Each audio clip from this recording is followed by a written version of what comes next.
Why am I feeling like this? Is this mine or has this been given to me? All the responsibility, does it always end up with me? You're always at the gym, you're always, there's never time for me. You seem to care more about these things than me. If we've been love bombed, oh gosh, it feels brilliant, it feels wonderful. This person is great. We're invested in that relationship. Hello everybody, I'm Catriona Morten. I'm a central motor psychotherapist, and today I'd like to look at different ways to spot if you're in an abusive relationship. But before I jump into that, if you're enjoying these videos, give us a like and please subscribe because it really helps us get our message out there to loads more people. Abusive relationships never start out that way, or very rarely start out that way. They often start out in a very positive way. It's an incremental, gradual, drip by drip change that starts to come. And it's so subtle and it's so gradual often that we don't even notice it's happening. In the beginning, we can get love bombed. People will tell us all the things we want to hear. Somebody will present in a way that is really appealing to us, that makes us feel good, that makes us feel good about them. They really bring their best self. And sometimes it's a false self. It's just there to kind of draw us in. Because once we're drawn in, and if we've been love bombed, oh gosh, it feels brilliant, it feels wonderful. This person is great. We're invested in that relationship. Whether we're really consciously aware of it or not, we're invested. We're messaging them, we're getting close to them, they're becoming a really integral part of our life. And once we're invested, then things really can start to change. And if that person is over controlling or they have a narcissistic part of them, then it starts. Once you're kind of locked in and they feel safe, they've kind of got you. You don't know you've been got, but you're in it. And the message that's given is usually always, it's for your own good. I'm just trying to help you.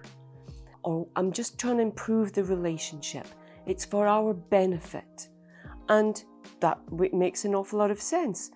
And sometimes the criticisms that we get or the blame that we're given, there's an element of truth in it. But it's only a small element, but we know that kind of sounds about right. And the rest of the 95% of it, it isn't. It's a projection that's coming from someone else to us. And we're being told it's our reality. And that can be very difficult to kind of see it for what it is, to be aware of what's actually happening and what the dynamic is that's playing out. Using guilt is a really effective way of manipulating us, making us feel guilty because the other person feels bad, we've upset them, or we've done things that doesn't meet with approval. We feel guilty. And it's a very successful tool to use because we carry it, we think about it, it's like, oh my God, what have I done? I've upset them, it's something that I've done. And when we're given that consistent message, it's you, it's the way you are, it's the way you say things, it's what you don't think. If you were different, if you did it differently, then I wouldn't be upset. And that upset can look like many different things. It can be anger that comes at us, that can feel quite frightening. It can be demeaning comments about us. It can be taking attention away, so ignoring us, which is very disturbing. Actually, really keeping a distance, not messaging, not showing up, just not being in communication. Or if they're there with us, we'll get nothing from them. And that's abusive because it's not respectful. And we don't often have a space or opportunity or time or the presence of mind to go, what's actually happening here? Why am I feeling like this? Is this mine or has this been given to me? All the responsibility, does it always end up with me? Other things to look out for are just things that we're giving up, that are being slowly taken away from us. And that can often be through guilt or because it upsets the other person. And sometimes we're told, you know, even although if that person knows that you like playing sport, or you love going to the gym, or you like meeting up with friends, or, you know, there's certain things that are important in your life, that person might know it. In the beginning, they might say, oh, I love that you do all those things. It's wonderful. And we think, brilliant, great. A controlling and abusive relationship will find a way to just make us reduce these things. You're always at the gym. You're always, there's never time for me. You seem to care more about these things than me. And this playing of the victim card is very, very important and crucial to look out for. By doing what I'm doing, that you knew I was doing it before I met you, I'm now making you feel bad. And then we carry guilt with it. Because now when the other person's feeling bad, the relationship's not good. The dynamic has changed. And because we want status quo, we like things to be good. We remember what it was like in the beginning when it was being love bombing, when we felt great. We want to get back to that. Because once we got invested, we thought that that's how it was going to be. It's starting to change. And so we speed up our people pleasing and our trying. It's like, you know, the things that we're being told that we could do or not do would really help the relationship. And if we're told, but it's taken away from our time together, from our quality time, and I feel lonely, or it doesn't feel like we're really operating as a couple. If you look back 6 months, a year, were you doing way more things that you enjoyed than you're doing now?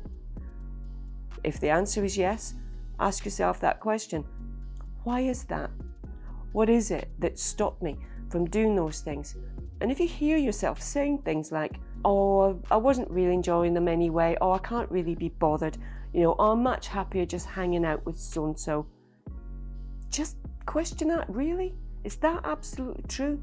When you think back to how much you enjoyed those things and what it was about them, is that really true, or have you just been led to believe that's true? Are you spending the majority of your time thinking about the other person, putting their needs first? Are yours diminishing? It will be a gradual process, but just asking yourself these questions can be quite revealing, and being prepared to give yourself an honest answer, or asking a friend who you know will be honest with you. You know, am I doing less of the things that I was doing before? Do I seem the same kind of person that I was before? Does it feel like I'm kind of losing myself? If the answer to that is yes, then it could be because those things are being diminished and squished and taken over by someone else. Sometimes there's other kind of coercive things that are at play that someone will use to get their own way, or to get us to back down. Some of those can be anger. A lot of us don't like conflict.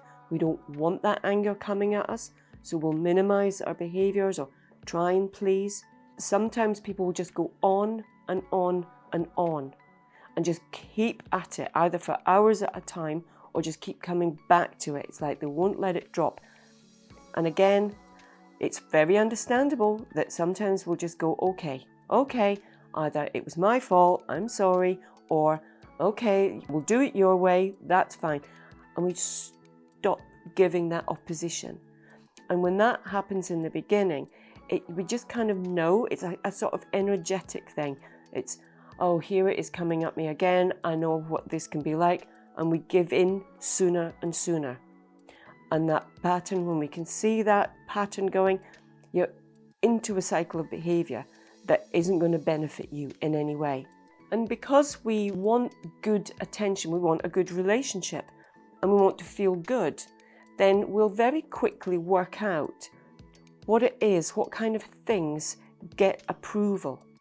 And if we get disapproval, it's quite difficult if it's constantly coming at you, or it's very demeaning and it makes us doubt ourselves.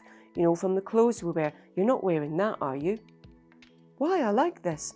Well, if you want to look like X, Y, or Z, then carry on. And we don't want to be going out with someone who is looking at us in a demeaning or disapproving way. And so to please, to get the approval, we'll wear what the other person wants us to wear. We will become more and more the person that they want us to be. Because if we're getting approval or disapproval, it's kind of fueling that. It's setting the rules. And we're losing more and more of our independence, our confidence, our self-worth, and it just becomes much harder to have your own opinion, to know exactly what it is that you like, to be able to stand your ground, to not care about what's being said or done to us. Because the point is, when it's an abusive relationship, it's supposed to land, it's supposed to hurt. It's not like, we can all say things in the wrong way, or, sometimes we're not always in the best of moods. If we recognize, oh, that didn't land well, or, oh, that looks like that hurt that other person, or offended them, then because we care, we'll apologize. We'll take responsibility for the part that we played in it, because we want the other person to feel good. If we're in a controlling or abusive relationship, that's not the end goal. It's to take away from us and to bring them up. Over time, what we realize is we're spending more and more time thinking about the other person, being very conscious or self-aware of what we're doing, kind of that walking on eggshells, because we don't want to upset the other person. And it's inevitable that we're going to be spending more and more time doing their things, paying more attention to them. And again, that just diminishes who we are. And bit by bit, we just lose that sense of ourselves. And the power imbalance becomes huge. And once it starts, it's really difficult to try and get it back, especially because that's not the intention of the other person. If you're in an abusive relationship, the intention is to have you down here and them up here, because it either fuels their sense of themselves, their ego, or it works on some of their insecurities. Because a lot of the time, in a relationship like that, if the other person was going to be honest, they feel threatened. They feel threatened by your intellect, your earnings, the life you have. It's almost anything about you can be threatening and diminishing. And so that's why the power imbalance has to be so extreme.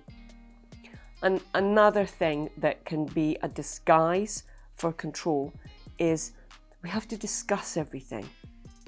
And often what that means is, I want to know everything that you're doing. What you're doing, we didn't discuss this. And very often in those discussions, we'll find actually we lose, or it starts out as something quite reasonable, and then the end result is it's something we've done wrong, or it's something that I'm not doing right, and something that needs to change. And we can get twisted and convoluted sometimes in these discussions. If you're going to have a discussion, one, does it always feel like you're left holding the responsibility and the job of change? Or does it feel like you got so lost and convoluted in this? It's like, I can't even remember how we got there. How did it end up here? And if that's happening, it's usually deliberate. Or if our experience is being gaslit, that's another one. It's, I feel like this, and the gaslighting changes it into a, no, you don't. It's because there's something wrong with you. When you did or said this, it really upset me. It's, no, you're just oversensitive. That gaslighting can be really mind-boggling. We can get completely lost in it. Our reality just gets turned on its head and it gets changed. And when we're gaslit over a period of time, especially with some of these other behaviours that I've just mentioned, then we doubt ourselves. We really start to lose our sense of reality and what's going on. Another element of gaslighting is, oh no, I remember when you said this. I don't remember that. No, I don't remember that at all. And just a complete denial. Or, oh well, if you say I said it, then maybe I did. No acceptance, no responsibility. And that can be very, very difficult. I know, I don't remember, or no, it wasn't like that. Those things, those drip, drip, drips, the way that it really impacts on our self-doubt and our self-awareness and our sense of ourself and our self-respect, it has a dramatic impact. And like I say, it's incremental, but when it's always coming at you one way, it's very, very difficult to, one, get any sense of what's actually happening, and two, do anything about it. So ask yourself some questions. Have I lost an awful lot of things that I was doing? Does it feel like there's a power imbalance? Do I feel like I've got equal weight in this relationship, equal importance? Does it feel balanced? Does it feel like this person has my well-being and my happiness at heart? Does it feel like this person wants the best for me? Or does it feel like it's all about the other person and not about me? Just asking yourself some questions, doing a bit of reflection, because when you're in it, it's really difficult to see what's going on and get any sense of what's going on. Talk to your friends about it. Is this the way a normal relationship works? Is this the way that I'm supposed to feel? Are you happier most of the time, unhappy? Or are you unhappy most of the time and happy less often? Just ask yourself some of these questions. So again, if that's been helpful, useful, interesting, then please give us a like and subscribe to the channel, and I look forward to seeing you again very soon. Bye-bye.